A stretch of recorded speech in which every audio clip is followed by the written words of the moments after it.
যথেষ্ট উত্তেজনাপূৰ্ণ কৰি তুলিছে আৰু যাৰ পৰিণতিত এক যেন নতুন সংঘাত এক নতুন যুদ্ধৰ যেন দামামা বাজি উঠিছে নমস্কাৰ প্ৰিয় দৰ্শক মই জয়ন্ত মাধৱ গোস্বামী আপোনাক স্বাগতম জনাইছো নিউজ 18 অসম নৰ্থ ইষ্টৰ ডিজিটেল লাইভলৈ আৰু ডিজিটেল লাইভত লৈ আহিছো এটা উত্তেজনাপূৰ্ণ এটা বিশেষ খবৰ সীমান্তৰ সংঘাত এটা বিবাদমান সীমান্ত আকৌ এবাৰ অশান্ত হৈ পৰিছে যে সীমান্তত এতিয়া ধাৰাসাৰ গুলি ফুটিছে ধাৰাসাৰ বোমা ফুটিছে ধাৰাসাৰ ৰকেট ফুটিছে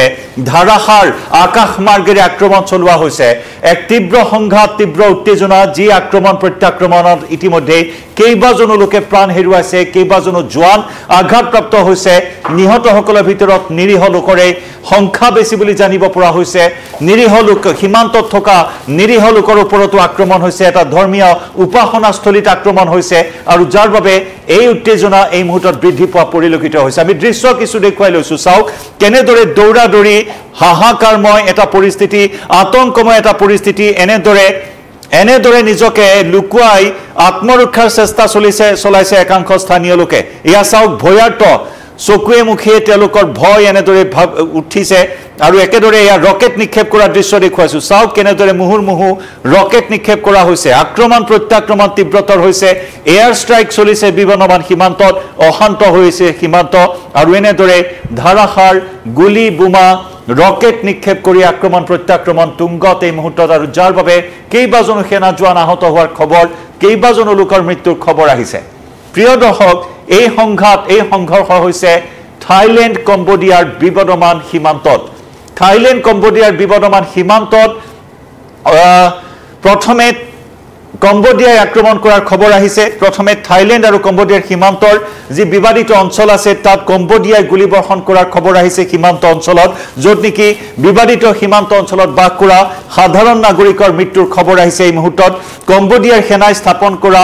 ল্যান্ডমাইন বিস্ফোৰণ হোৱাৰ খবৰ কম্বোডিয়াৰ সেনাই প্ৰথমে ল্যান্ডলাইন বিস্ফোৰণ ঘটাইছে কম্বোডিয়াৰ সেনাই সংস্থাপন কৰা ল্যান্ডলাইন বিস্ফোৰণ হোৱাৰ পিছত এনেদৰে থাইলেণ্ডেও F-16 বিমানেৰে আকাশ মাৰ্গৰ পৰা কম্বোডিয়াৰ সেনাৰ ওপৰত আক্ৰমণ চলাইছে সীমান্তৰ এটা ধৰ্মীয় স্থলৰ সমীপত দুই পক্ষৰ মাজত প্ৰচণ্ড সংঘাত বৰ্তমানে অব্যাহত আছে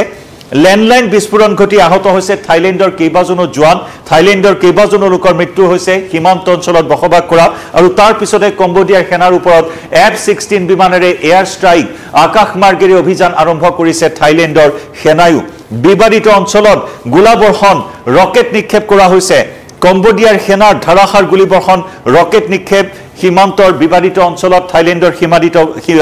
বিবাদিত সীমান্ত অঞ্চলত আৰু একেদৰে থাইলেণ্ডে আন্তঃৰাষ্ট্ৰীয় আইন উলংঘা কৰাৰ অভিযোগ আনিছে কম্বোডিয়াই মুঠৰ ওপৰত আক্ৰমণ প্ৰত্যাক্ৰমণ একেদৰে অভিযোগ প্ৰতি অভিযোগ এই মুহূৰ্তত কোনে প্ৰথমে আক্ৰমণ কৰিছে সেই কথা এতিয়াও স্পষ্ট হোৱা নাই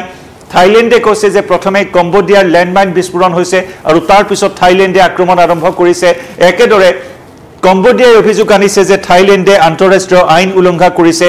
দুইখন দেশৰ যি সীমাত থকা বিবাদিত অঞ্চল সেই দুইখন দেশৰ সীমাদিত বিবাদিত অঞ্চলৰ দেশে সাধাৰণ নাগৰিকক ইতিমধ্যে আঁতৰাই নিছে সীমান্ত অঞ্চলত থকা নিৰীহ সাধাৰণ লোকসকলক ইতিমধ্যে নিৰাপদ স্থানলৈ আঁতৰাই লৈ যোৱা হৈছে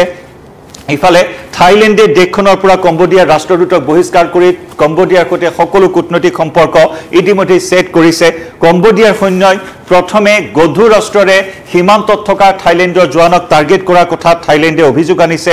আৰু তাৰ বিপৰীতে কম্বোডিয়াই যি অভিযোগ উত্থাপন কৰিছে যে কম্বোডিয়াৰ অভিযোগ অনুসৰি থাইলেণ্ডে কৰা আক্ৰমণৰ পিছত আত্মৰক্ষাৰ বাবেহে কম্বোডিয়াই আক্ৰমণ চলাইছে থাইলেণ্ডৰ সেনাৰ ওপৰত এনে ধৰণৰ অভিযোগ প্ৰতি অভিযোগ এই মুহূৰ্তত সমগ্ৰ ঘটনাক লৈ আৰু যাৰ পৰিণতিত এই মুহূৰ্তত থাইলেণ্ড কম্বোডিয়া সীমান্ত পৰিস্থিতি বৰ্তমান যথেষ্ট অশান্ত হৈ পৰিছে আৰু এই অশান্ত পৰিস্থিতিৰ পৰিপ্ৰেক্ষিতত দক্ষিণ পূব এছিয়াত এক নতুন যুদ্ধৰ দামামা এই মুহূৰ্তত বাজি উঠা পৰিলক্ষিত হৈছে আনহাতে চীনে এই দুইখন দেশৰ সংঘৰ্ষ দুইখন দেশৰ সংঘাতক লৈ যথেষ্ট সৰব হোৱা পৰিলক্ষিত হৈছে আলোচনাৰ মাধ্যমেৰে সীমা বিবাদ সমাধান কৰিবৰ বাবে দুইখন দেশলৈ আহ্বান জনাইছে চীনে দক্ষিণ পূব এছিয়া এনেদৰে এই মুহূৰ্তত অশান্ত হৈ পৰিছে যি সময়ত চৌদিশে যুদ্ধৰ দামামা বাজি আছে ৰাছিয়া ইউক্ৰেইনৰ যুদ্ধই কওক ইজৰাইল হামাসৰ সংঘাত ইজৰাইল ইৰানৰ সংঘাত আমেৰিকাই ইৰানক পুনৰ সকিয়নি দিছে পাৰমাণৱিক অস্ত্ৰৰ কাম হাতত লৈ পুনৰ আমেৰিকাই ইৰান আক্ৰমণ কৰাৰ হুংকাৰ সকিয়নি প্ৰদান কৰিছে একেদৰে ভাৰত পাকিস্তানৰ সীমা সংঘাত হিয়া নতুনকৈ কোৱাৰ প্ৰয়োজন নাই চীন ভাৰতৰ সীমা সংঘাত চীন ভাৰতৰ সীমা সংঘাতৰ লগে লগে বাংলাদেশ আৰু ভাৰতৰ সীমা সংঘাত এয়া কোনো ভাৰত বাংলাদেশৰ সীমা সংঘাতৰ দৃশ্য নহয় যি দৃশ্য আমি দেখুৱাই আছো আপোনাক এয়া ভাৰত পাকিস্তানৰ সীমা সংঘাতৰ দৃশ্য নহয় এয়া হৈছে কম্বোডিয়া আৰু থাইলেণ্ডৰ মাজৰ সীমা সংঘাতৰ দৃশ্য চাওক আজি এনেদৰে আক্ৰমণ প্ৰত্যাক্ৰমণ তীব্ৰতৰ হৈ উঠা পৰিলক্ষিত হৈছে এয়া সীমান্ত অঞ্চলত বসবাস কৰা সাধাৰণ নাগৰিকসকলে জীৱনৰ নিৰাপত্তা বিচাৰি হাহাকাৰ কৰিবলগীয়া হৈছে প্ৰাণৰ মমতাত এনেদৰে পলায়ন কৰিছে য'ত নেকি কেইবাজনো নিৰীহ লোকে প্ৰাণ হেৰুৱাৰ খবৰ আহিছে এয়া কিছু আন্তঃগাঁথনিত নিজকে আত্মৰক্ষা কৰিবলৈ চেষ্টা কৰিছে এইসকল ভুক্তভোগী সীমান্তবাসী ৰাইজে য'ত সীমান্তত এতিয়া চৰম নিৰাপত্তাহীনতাত ভুগিছে আৰু যাৰ বাবে দুয়োখন দেশৰ এইসকল সীমান্তবাসী লোকক নিৰাপদ স্থানলৈ এই মুহূৰ্তত আঁতৰাই নিয়া হৈছে থাইলেণ্ডৰ কেইবাজনো জোৱান আহত হৈছে কেইবাজনো লোকৰ মৃত্যুৰ খবৰ আহিছে অৱশ্যে মৃত্যুৰ পৰিসংখ্যা এতিয়া স্পষ্টকৈ জানিব পৰা হোৱা নাই কিন্তু নিহতসকলৰ ভিতৰত অধিকাংশই নিৰীহ সাধাৰণ নাগৰিক বুলি জানিব পৰা হৈছে এটা ধৰ্মীয় স্থান সীমান্তৰ এটা ধৰ্মীয় স্থানত প্ৰথমে বিস্ফোৰণ ঘটিছে য'ত কোৱা হৈছে যে কম্বোডিয়াই ল্যান্ডমাইন সংস্থাপন কৰিছিল আৰু সেই ল্যান্ডমাইন বিস্ফোৰণ ঘটিয়ে থাইলেণ্ডৰ কেইবাজনো জোৱান আহত হৈছে নিৰীহ কেইবাজনো লোকৰ মৃত্যু হৈছে আৰু তাৰ পিছতে কম্বোডিয়াৰ সেনাৰ ওপৰত F-16 বিমানেৰে এয়াৰ ষ্ট্ৰাইক আৰম্ভ কৰিছে থাইলেণ্ডে প্ৰত্যুত্তৰ দিছে কম্বোডিয়াই ৰকেট নিক্ষেপ কৰিছে গোলাবৰ্ষণ গধুৰ অস্ত্ৰেৰে আক্ৰমণ ইত্যাদি বিভিন্ন ধৰণৰ আক্ৰমণ প্ৰত্যাক্ৰমণ এই মুহূৰ্তত দুইখন দেশৰ মাজত বৃদ্ধি পাইছে আৰু তৎকালীনভাৱে থাইলেণ্ডে দেশখনৰ পৰা কম্বোডিয়াৰ ৰাষ্ট্ৰদূতক বহিষ্কাৰ কৰি কূটনৈতিক সকলো সম্পৰ্ক ছেট কৰিছে কম্বোডিয়াই অভিযোগ আনিছে থাইলেণ্ডৰ বিৰুদ্ধে যে থাইলেণ্ডে আন্তঃৰাষ্ট্ৰীয় আইন উলংঘা কৰিছে একেদৰে থাইলেণ্ডে কৈছে যে প্ৰথমে কম্বোডিয়াৰ পৰা আক্ৰমণ হৈছে মুঠৰ ওপৰত অভিযোগ প্ৰতি অভিযোগক কেন্দ্ৰ কৰি সীমান্ত অঞ্চল যথেষ্ট অশান্ত হৈ পৰিছে আৰু কম্বোডিয়াই অভিযোগ কৰা অনুসৰি থাইলেণ্ডে প্ৰথমে আক্ৰমণ কৰিছিল আৰু সেই আক্ৰমণৰ পৰা আত্মৰক্ষা কৰিবৰ বাবেহে কম্বোডিয়াই আক্ৰমণ চলাইছে এটা বিবদমান সীমান্ত থাইলেণ্ড আৰু কম্বোডিয়াৰ মাজৰ এই বিবদমান সীমান্তৰ এই সংঘাতক কেন্দ্ৰ কৰি দক্ষিণ পূব এছিয়াত এক নতুন যুদ্ধৰ যেন দামামা বাজি উঠিছে চাবলৈ যদি যায় চোৱা যদি হয় 2025 বৰ্ষত এনেদৰে এখন দেশৰ লগত আনখন দেশৰ সংঘাত সীমা সংঘাত অতি উদ্বেগজনকভাৱে বৃদ্ধি পোৱা পৰিলক্ষিত হৈছে এইবাৰ সীমাক লৈ এই সংঘাতে যুদ্ধৰ ৰূপ লোৱাৰ যেন উকমুকনি দেখিবলৈ পোৱা হৈছে আনফালে বাকি যি চলি আছে যুদ্ধ ইউক্ৰেইন ৰাছিয়াৰ মাজৰ যুদ্ধ এই যুদ্ধৰ পৰিসমাপ্তিৰ বাবে মাৰ্কিন ৰাষ্ট্ৰপতি ডোনাল্ড ট্ৰাম্পে বহু চেষ্টা চলাই আছে যদি ব্যৰ্থ হৈছে 50 দিনৰ সময়সীমা বান্ধি দিছে ৰাছিয়াৰ ৰাষ্ট্ৰপতি পুটিনক মাৰ্কিন ৰাষ্ট্ৰপতি ডোনাল্ড ট্ৰাম্পে অন্যথা 100% শুল্ক আৰোপৰ হুংকাৰ প্ৰদান কৰিছে একেদৰে শেহতীয়াকৈ ৰাছিয়াৰ ধাৰাবাহিক আক্ৰমণত হিৰনত কৰিবলৈ বাধ্য হৈছে ইউক্ৰেইনৰ ৰাষ্ট্ৰপতি ভলোদিমিৰ জেলেনস্কি ৰাছিয়ালৈ যুদ্ধবিৰতিৰ প্ৰস্তাৱ আগবঢ়াইছে জেলেনস্কিয়ে একেদৰে কিছু পৰিস্থিতি শান্ত হৈ আছে মধ্যপ্ৰাচ্যৰ চাবলৈ যদি যোৱা হয় যুদ্ধবিৰতি ইৰাণ আৰু ইজৰাইলৰ মাজত চলি আছে যদিও ইজৰাইলে গাজাত সামৰিক অভিযান কিন্তু এতিয়াও চলাই আছে গতিকে সেই উত্তেজনা মধ্যপ্ৰাচ্যৰ সেই উত্তেজনা চলি আছে ভাৰত পাকিস্তানৰ